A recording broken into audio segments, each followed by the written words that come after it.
प्रिय बंधुगण सर्वप्रथम आपण मानू प्रभु जीशुख्रीष्ट मधुर नाम मोर ख्रीष्टीय प्रेम नमस्कार जनाए तथा आपण मानू मोर यही चैनल को स्वागत करे। आसतु आम मैंने बाइबल रू मार्क लिखित सुसमाचार 13 अध्याय 32 पदरू 37 पद पर्यंत अल्प समय आलोचना करी आम मानकर यही सुप्त प्राण को पुनर्संजीवित करिबा। आपण माने मार्क 13 अध्याय रे प्रभु जीशुख्रीष्टंकर ऑलिवेट डिस्कस बा जीत पर्वत रे शिष्य मानक सहित होइथिबा आलाप को बेस उत्कंठार सहित अनेक थर पाठ करिथिबे। एठारे प्रभु जीशुख्रीष्ट भविष्यत रे घटिबाको जाउथिबा अनेक घटना गुडी को शिष्य मानक निकट रे प्रकाश करि अछंती। प्रभु जीशुख्रीष्ट मंदिर रु बाहरी जाउथिबा समय रे शिष्य मानक मध्यरु जणे ताहांको प्रस्तर एवं प्रासाद आड़ को दृष्टि आकर्षण करी कहिबाकु लागिले, हे गुरु देखंतु किपरि प्रस्तर ओ किपरि प्रासाद। किंतु जीशु ताहांकु कहिले एक प्रस्तर अन्य एक प्रस्तर उपरि रहिबो नाही, समस्त ही भूमिसात हेबो। प्रिय बंधुगण मंदिर को नहीं प्रभु जीशुख्रीष्टंकर एही भविष्यतवाणी जहाँ एक पदरु 4 पद मध्य उल्लेख रही अछि ताहा 70 ख्रीष्टाब्द सफल होई सारी अछि। रोमियो माने 70 ख्रीष्टाब्द निया लगे यहा को जाली देइथिले एवं यह संपूर्ण धूलिसात होई जाइथिला। तापरि आमे 13 अध्याय रे 5 पदरु शेष पद पर्यंत जो सब घटना गुड़िक घटिबार रही अछि ताहा प्रभु जीशुख्रीष्ट निज शिष्य माननकु जीत पर्वत रे कहिथिबार देखिबाकू पाउछु। एही अध्याय रे वर्णित अनेक घटनावली गुड़ी को आधार करी अनेके भिन्न भिन्न मत प्रकाश करिथांती, किंतु आमे माने से समस्त विवाद भीतर को न जाई सरल भाव रे बुझिबा निमंते चेष्टा करिबा। जेहेतु इस्राएल लोक माननकु नै रहिथिबा पुरातन नियमर केतेक भविष्यतवाणी गुड़िक एही अध्याय रे प्रकाश करा जाई अछि। याको आमे जदि बुझिबा निमंते चेष्टा करिबा तेबे एही अध्याय रे प्रभु जीशुख्रीष्ट विश्वासी मानकर कार्य बा दायित्व को अधिक गुरुत्व दे सतर्क कराई छंती। आज मु आपण माननको सेही विषय रे अल्प समय कहिबा निमंते इच्छा करूअछि। प्रिय बंधुगण प्रभु जीशुख्रीष्ट भविष्यत घटनावली संपर्क रे अनेक विषय कहिबा परे 2टी दृष्टांत द्वारा तांकर आलाप को समाप्त करिसंती। ए आलाप समय प्रभु जीशुख्रीष्ट आउरी 3 गोटी दृष्टांत शिष्य मानकु कहिथिबार आपण माने माथ्यू 25 अध्याय रे पाई पारिबे। से समस्त दृष्टांत भितरु आम माने मार्क 13 अध्याय रे वर्णित 2 गोटी दृष्टांत संपर्क रे किछि ध्यान करिबा। आपण माने दया करी निज निजर बाइबल देखंतु।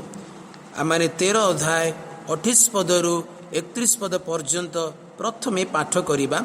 एठारे ए प्रकार भाबरे लेखा जाय, डिम्बिरी वृक्षरु दृष्टांत शिक्षा कर, जेतेबेले ताहार शाखा गुड़िक सरस होई पल्लवित हुए सेतेबेले ग्रीष्म काल सनिकट बोली जानी थाओ। सेहीपरि तुमे माने एई समस्त घटना देखिले से द्वारर सनिकट एहा जान। प्रिय बंधुगण महाक्लेश समयर लक्षण गुड़िक देखि इस्राएल लोक माने जेपरि जीशुंकर द्वितीय आगमन सनिकट बोली जानी पारिबे, सेथि निमंते जीशु तांकर शिष्य माननकु एही डिम्बिरी वृक्षर दृष्टांतरु शिक्षा दियंती। मात्र द्वितीय दृष्टांत मार्क 13 पर्वर 34 पदरे लेखा जाए। मु पाठ करूअछि, आपण माने निज निजर बाइबल देखंतु। लेखा जाए ताहा एही परि, जेपरि जणे व्यक्ति आपणा गृह त्याग करी विदेश रे प्रवास करूछंती आउ सी आपणा दास माननकु अधिकार देई प्रत्येकर कार्य निरूपण करि अछंती ओ द्वारिकी मध्य जागी रहिबाकू आज्ञा देई अछंती। 35 पदरे लेखा जाए, अतएव काले गृहकर्ता अकस्मात आसी तुम माननकु निद्रित देखंती, एथि निमंते जाग्रत थाओ।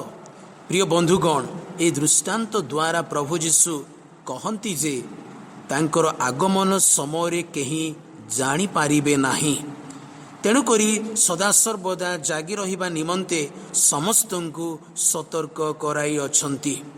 जेपरि गृहकर्ता अकस्मात आसीबे ठीक सेही प्रकार प्रभु जीशुंकर आगमन मध्य हेबो। ତେବେ ଏହି ଦୁଇଟି ଦୃଷ୍ଟାନ୍ତ କ'ଣ ପରସ୍ପରକୁ ଖଣ୍ଡନ କରୁଅଛନ୍ତି? ନା ଏହି ଦୁଇ ଗୋଟି ଦୃଷ୍ଟାନ୍ତ ବରଂ ଦୁଇ ପ୍ରକାର ଦଳର ଲୋକମାନଙ୍କୁ ଶିକ୍ଷା ଦେଇଥାଏ। ପ୍ରଥମ ଦୃଷ୍ଟାନ୍ତ ମହାକ୍ଲେଶ ସମୟର ସାଧୁମାନଙ୍କୁ ଯୀଶୁଙ୍କର ଦ୍ୱିତୀୟ ଆଗମନ ସନ୍ନିକଟ ବୋଲି ଜଣାଇଥାଏ।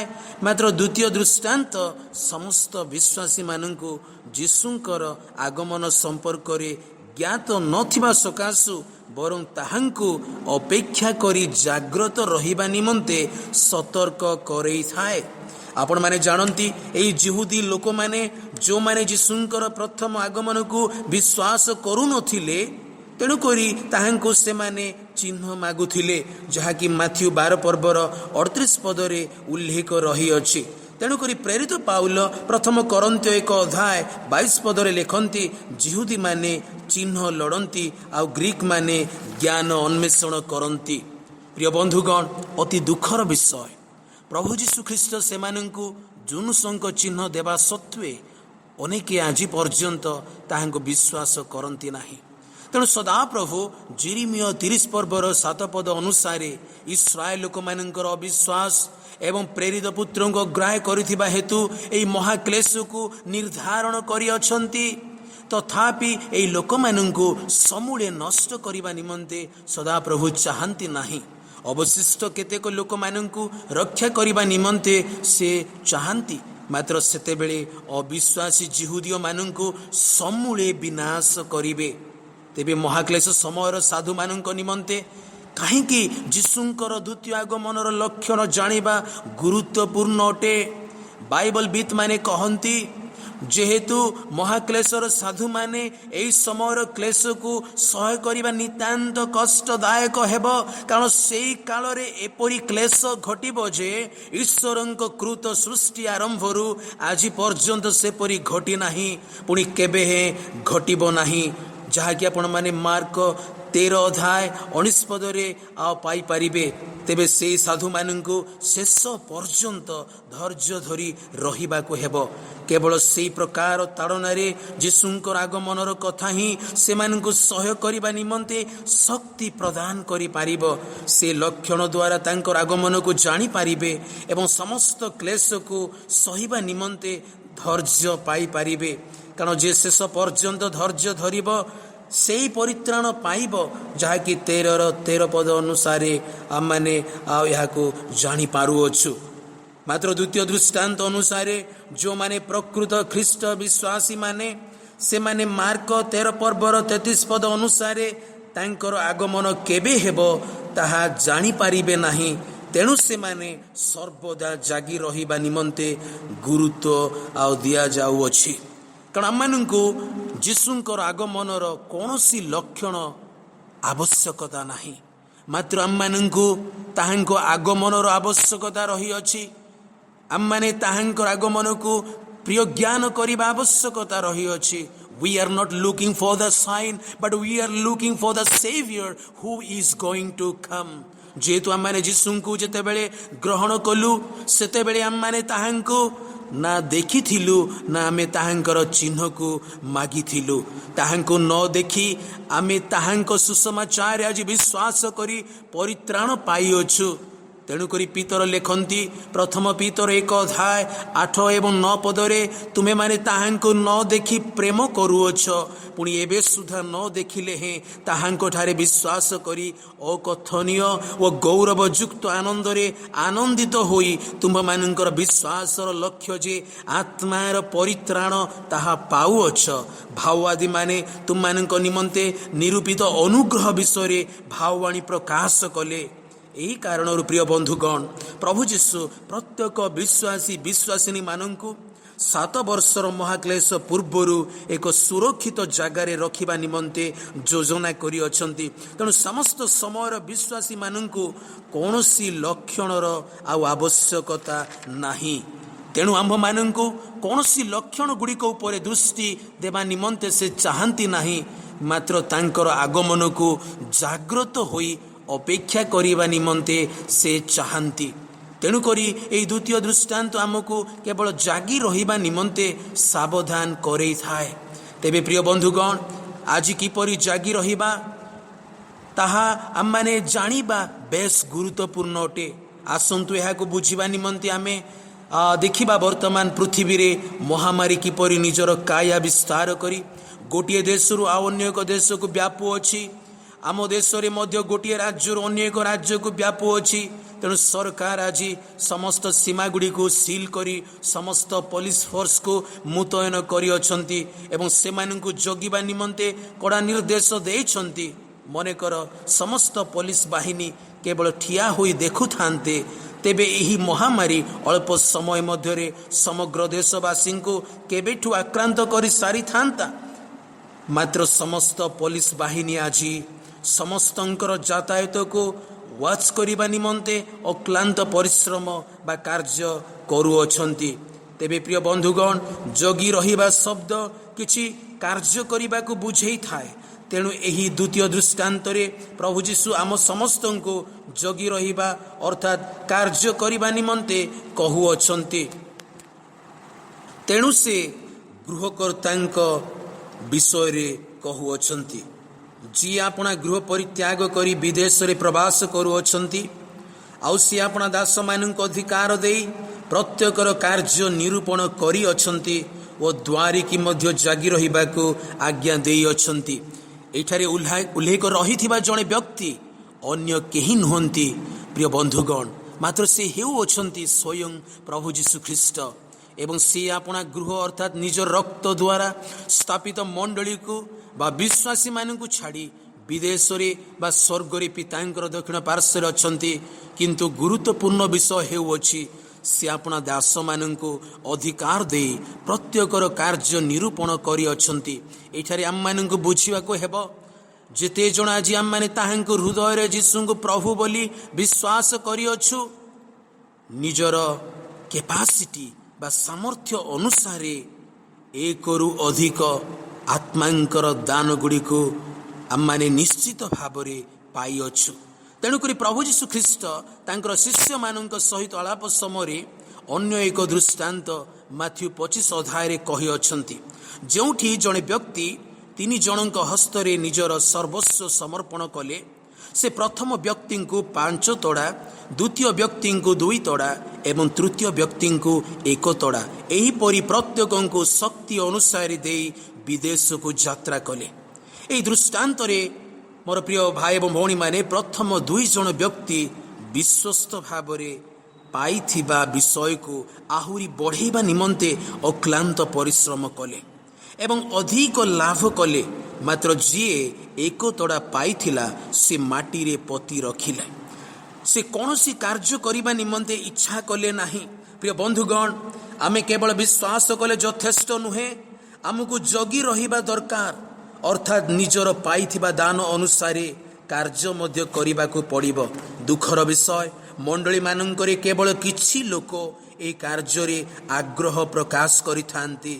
ପ୍ରାର୍ଥନାରେ ଜାଗି ରହିବା ସଙ୍ଗେ ସଙ୍ଗେ ଆମମାନଙ୍କୁ ଈଶ୍ୱରଙ୍କ ରାଜ୍ୟ ବୃଦ୍ଧି ନିମନ୍ତେ କାର୍ଯ୍ୟ ମଧ୍ୟ କରିବା ଆବଶ୍ୟକତା ରହିଅଛି। ମାତ୍ର ସେହି 1 ତୋଡ଼ା ପାଇଥିବା ବ୍ୟକ୍ତି ଭଳି ଆଜି ଅନେକ ଖ୍ରୀଷ୍ଟିଆନ ଭାଇ ଭଉଣୀମାନେ ନିଜ ନିଜର ଦାନ ଗୁଡ଼ିକୁ ପୋତି ରଖିଅଛନ୍ତି। ଆଉ କେତେକ ଭାଇ ଭଉଣୀମାନେ ପ୍ରଭୁ ନିରୂପଣ କରିଦେଇଥିବା କାର୍ଯ୍ୟକୁ ବା ଦାୟିତ୍ୱକୁ ଜାଣି ସୁଦ୍ଧା ନାହାନ୍ତି କିମ୍ବା ଜାଣିବା ନିମନ୍ତେ ମଧ୍ୟ ଆଗ୍ରହୀ ନୁହନ୍ତି। ସାଧୁ ପାଉଲ ଏଫେସୀୟ 2 ଅଧ୍ୟାୟ ତାର 10 ପଦରେ ଲେଖନ୍ତି, କାରଣ ଆମ୍ଭେମାନେ ତାହାଙ୍କ ରଚନା, ଯେ ସମସ୍ତ ସତ୍କାର୍ଯ୍ୟ ଆମମାନେ କରିବୁ ବୋଲି ଈଶ୍ୱର ପୂର୍ବରୁ ଆୟୋଜନ କରିଥିଲେ, ଆଚରଣରେ ସେହି ସବୁ ସାଧନ କରିବା ନିମନ୍ତେ ଖ୍ରୀଷ୍ଟ ଯୀଶୁଙ୍କ ଠାରେ ସୃଷ୍ଟ। ଏଠାରେ ଆମମାନେ ଯେଉଁ ରଚନା ଶବ୍ଦ ଦେଖିବାକୁ ପାଉଅଛୁ, ତାହା ଗ୍ରୀକ୍ ଭାଷାରେ ପୋଏମା ଶବ୍ଦରୁ ଆସିଅଛି। ଆମମାନଙ୍କର ଇଂରାଜୀ ଶବ୍ଦ ପୋଏମ୍ ଶବ୍ଦ ଏହି ପୋଏମା ଶବ୍ଦରୁ ଆସିଅଛି। ଏହି ଶବ୍ଦର ଅର୍ଥ which is made ବା ମ୍ୟାନୁଫ୍ୟାକ୍ଚର ପ୍ରଡକ୍ଟକୁ ଏହା ବୁଝେଇଥାଏ। ତେଣୁକରି କୁହାଯାଏ every believer is a God's poem in a world prose. ଏହାର ଅର୍ଥ ପ୍ରତ୍ୟେକ ବିଶ୍ୱାସୀ ଏହି ଗଦ୍ୟର ଜଗତରେ ଈଶ୍ୱରଙ୍କର ଗୋଟିଏ ଗୋଟିଏ କବିତା ଅଟନ୍ତି।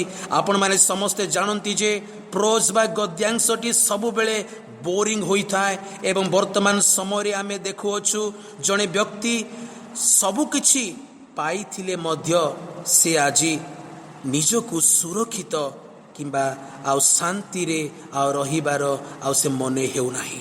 ନୈରାଶ୍ୟ ଏବଂ ସମସ୍ତ ପ୍ରକାର ମାନସିକ ଅବସାଦରେ ପ୍ରତ୍ୟେକ ଲୋକ ଏହି ପୃଥିବୀ ପୃଷ୍ଠରେ ଆଜି ନିଜର ଦିନଗୁଡ଼ିକ ବିତାଉଅଛନ୍ତି। ଏହିପରି ସମୟରେ ପ୍ରଭୁ ଆପଣମାନଙ୍କୁ ଗୋଟିଏ କବିତା ଭାବରେ ମ୍ୟାନୁଫ୍ୟାକ୍ଚର ବା ତିଆରି ହେବାକୁ ଆହ୍ୱାନ ଦିଅନ୍ତି। ଆଜି ଯଦି ଆପଣମାନେ ଇଚ୍ଛୁକ, ତେବେ ଲୋକମାନଙ୍କ ଜୀବନରେ ଆପଣମାନଙ୍କର କାର୍ଯ୍ୟ ଏକ ନୂତନ ଆଶା ସଞ୍ଚାର କରିପାରିବ। ଆଜି ଏହି ଅଶାନ୍ତ ଜଗତରେ ଅନେକ ଆଶାହୀନ ଅବସ୍ଥାରେ ରହିଅଛନ୍ତି। ଆଜି ଆପଣ କି ଏହି ସମସ୍ତ କାର୍ଯ୍ୟ ଦ୍ୱାରା ପ୍ରଭୁଙ୍କର ଆଗମନକୁ ଅପେକ୍ଷା କରି ସଜାଗ ରହିବେ? କାରଣ ସେ ଯେତେବେଳେ ଅକସ୍ମାତ୍ ଆସିବେ, ସେ ସମୟରେ ଆମମାନଙ୍କୁ ସେ ଯେପରି ଆତ୍ମିକ ଜୀବନରେ ନିଦ୍ରିତ ଅବସ୍ଥାରେ ରହିଥିବାର ଦେଖିବେ ନାହିଁ। ସେଥି ନିମନ୍ତେ ନିଜର ଆତ୍ମିକ ଅବସ୍ଥାକୁ ପୁନର୍ବାର ଆମକୁ ଚେକଅପ୍ କରିନେବା ଆବଶ୍ୟକତା ରହିଅଛି। ଶେଷରେ ଆମେ କିପରି ପ୍ରଭୁ ଯୀଶୁଙ୍କର ଆଗମନକୁ ଜଗି ରହିବା, ସେ ଉପରେ ଏକ ଛୋଟିଆ ଇଲୁଷ୍ଟ୍ରେସନ୍ ଆପଣମାନଙ୍କୁ କହିବା ନିମନ୍ତେ ମୁଁ ଇଚ୍ଛା କରୁଅଛି। ଆପଣମାନେ ମନେ କରନ୍ତୁ, ଯଦି କୌଣସି ଏକ ସ୍ତ୍ରୀଙ୍କର ସ୍ୱାମୀ ବିଦେଶରେ ରହୁଥିବେ ଏବଂ ତାଙ୍କର ଆସିବା ବାଟକୁ ସେହି ସ୍ତ୍ରୀ ଅପେକ୍ଷା କରି ରହିଅଛି ବୋଲି କହୁଥାଏ, ତେବେ ସେହି ସ୍ତ୍ରୀ ଆଳସ୍ୟରେ ନିଜର ସମୟକୁ କେବେ ବି ନଷ୍ଟ କରିବ ନାହିଁ। ସେହି ସ୍ତ୍ରୀ ନିଜ ସ୍ୱାମୀର ଫେରିବା ବାଟକୁ ଅପେକ୍ଷା କରିଥାଏ। ସ୍ୱାମୀ ପହଞ୍ଚିବା ପୂର୍ବରୁ ନିଜ ଗୃହକୁ ପରିଷ୍କାର ରଖିବା ନିମନ୍ତେ ସେ ଅଧିକ ଯତ୍ନବାନ ହୋଇଥାଏ। ମନେକର ସ୍ୱାମୀ ଆସିବା ସମୟରେ ସେହି ସ୍ତ୍ରୀ ଲୁଗାପଟା ସବୁ ଏପଟେ ସେପଟେ କରି ଘରେ ପକେଇଥିବ ଏବଂ ନିଜ ପିଲାମାନଙ୍କୁ ରୁଗ୍ଣ ଏବଂ ଅପରିଷ୍କାର ଅବସ୍ଥାରେ ରଖିଥିବ, ପୁଣି ଘରଟି ଚାରିଆଡ଼େ ଅଳନ୍ଦିରେ ଭର୍ତ୍ତି ହୋଇଥିବ, ତେବେ ମୁଁ ଭାବୁନି ସେହି ସ୍ୱାମୀ ଘରେ ପହଞ୍ଚିବା ପରେ ନିଜ ସ୍ତ୍ରୀଙ୍କୁ ଖୁସିରେ ପ୍ରଶଂସା କରିବେ, ତାହାର ଦାୟିତ୍ୱ ନିମନ୍ତେ ଧନ୍ୟବାଦ ଜଣାଇବେ। ମୁଁ ଭାବୁଛି ସେ ବରଂ ତାହାକୁ ଅଳସୁଆ ଏବଂ ଏକ ଦାୟିତ୍ୱହୀନା ବୋଲି କହି ଦୁଃଖରେ ଭାଙ୍ଗି ପଡ଼ିବେ। ପ୍ରିୟ ବନ୍ଧୁଗଣ, ଆପଣମାନେ ଯଦି ଯୀଶୁଙ୍କର ଆଗମନକୁ ଅପେକ୍ଷା କରି ଜଗି ରହିଅଛନ୍ତି ବୋଲି ଭାବୁଅଛନ୍ତି, ତେବେ ଆପଣଙ୍କର ପ୍ରସ୍ତୁତି ଆଜି କିପରି ରହିଅଛି? ଆଉ ଯେଉଁ ଦାୟିତ୍ୱ ସେ ଆପଣଙ୍କୁ ଅନୁଗ୍ରହରେ ଦେଇଅଛନ୍ତି, ତାହାକୁ କି ଆପଣ ଆଜି ବିଶ୍ୱସ୍ତ ଭାବରେ ତୁଲାଉଅଛନ୍ତି? ଆମେ କେହି ବି କହିପାରିବା ନାହିଁ ଆଜି ମୋର କୌଣସି କାର୍ଯ୍ୟ କରିବାର ନାହିଁ ବୋଲି। ଆମ ସମସ୍ତଙ୍କୁ ପ୍ରଭୁ ଯୀଶୁ ଶକ୍ତି ଅନୁସାରେ ଆପଣା ଶରୀର ରୂପକ ମଣ୍ଡଳୀର ନିଷ୍ଠା ନିମନ୍ତେ କାର୍ଯ୍ୟ କରିବା ପାଇଁ କିଛି ଦାନ ଦେଇଅଛନ୍ତି। ଯଦି କୌଣସି କାର୍ଯ୍ୟ କରିବା ନିମନ୍ତେ ଆଜି ଆପଣଙ୍କୁ ଆଗ୍ରହ ଆସୁନାହିଁ, ତେବେ ଆସନ୍ତୁ ନିଜକୁ ପବିତ୍ର ଆତ୍ମାଙ୍କ ଠାରେ ପୁନର୍ବାର ସମର୍ପଣ କରିବା। ସେ ଆମମାନଙ୍କୁ ସମ୍ପୂର୍ଣ୍ଣ ଭାବରେ ଅଧିକାର କରିନେବା ପାଇଁ ଆଉ ଚାହାନ୍ତି। ଆଜି ଆମେ ତାଙ୍କ ଇଙ୍ଗିତରେ ରହିବା, କାର୍ଯ୍ୟ କରିବା ଏବଂ ତାଙ୍କର ନିମନ୍ତେ ବଞ୍ଚିବା ଆବଶ୍ୟକତା ରହିଅଛି। କାରଣ ଆମମାନଙ୍କର ଜୀବନ ଏକ ଅନିଶ୍ଚିତ ଅଟେ। କେତେବେଳେ ଏହି ଜୀବନ ଚାଲିଯିବ ତାହା ଆମେ କେହି ବି ଜାଣିନାହୁଁ। ତେଣୁକରି ଏହି ଜୀବନକୁ ଆମେ ଆଜି ବିନିଯୋଗ କରିବା ଆବଶ୍ୟକତା ରହିଅଛି। କାରଣ ମନୁଷ୍ୟର ଶରୀର ଥରେ ଯଦି ସମାଧିକୁ ଚାଲିଯାଏ, ତେବେ ସେ ଆଉ କୌଣସି କାର୍ଯ୍ୟ କରିପାରେ ନାହିଁ। ତେଣୁକରି ଉପଦେଶକ 9:10 କହିଲେ, ତୁମ୍ଭ ହସ୍ତ ଯେକୌଣସି କାର୍ଯ୍ୟ କରିବାକୁ ପାଏ ତାହା ଆପଣା ଶକ୍ତିରେ କର, କାରଣ ତୁମ୍ଭେ ଯେଉଁ ସ୍ଥାନକୁ ଯାଉଅଛ ସେହି କବରରେ କୌଣସି କାର୍ଯ୍ୟ କି କଳ୍ପନା କି ବିଦ୍ୟା କି ଜ୍ଞାନ ନାହିଁ। My dear brothers and sisters, once we die our character is fixed, we cannot change our destiny। ତେଣୁକରି ଆମମାନଙ୍କୁ ଆଜି ବଞ୍ଚିଥିବା ସମୟରେ ପ୍ରଭୁଙ୍କ ନିମନ୍ତେ କାର୍ଯ୍ୟ କରି ତାହାଙ୍କର ଅପେକ୍ଷାରେ ଏହି ଜଗତରେ ରହିବା ଆବଶ୍ୟକତା ରହିଅଛି। ପ୍ରଭୁ ଆମ ସମସ୍ତଙ୍କୁ ଏହି ବାକ୍ୟ ଦ୍ୱାରା ଆଶୀର୍ବାଦ କରନ୍ତୁ। ଆମେନ୍।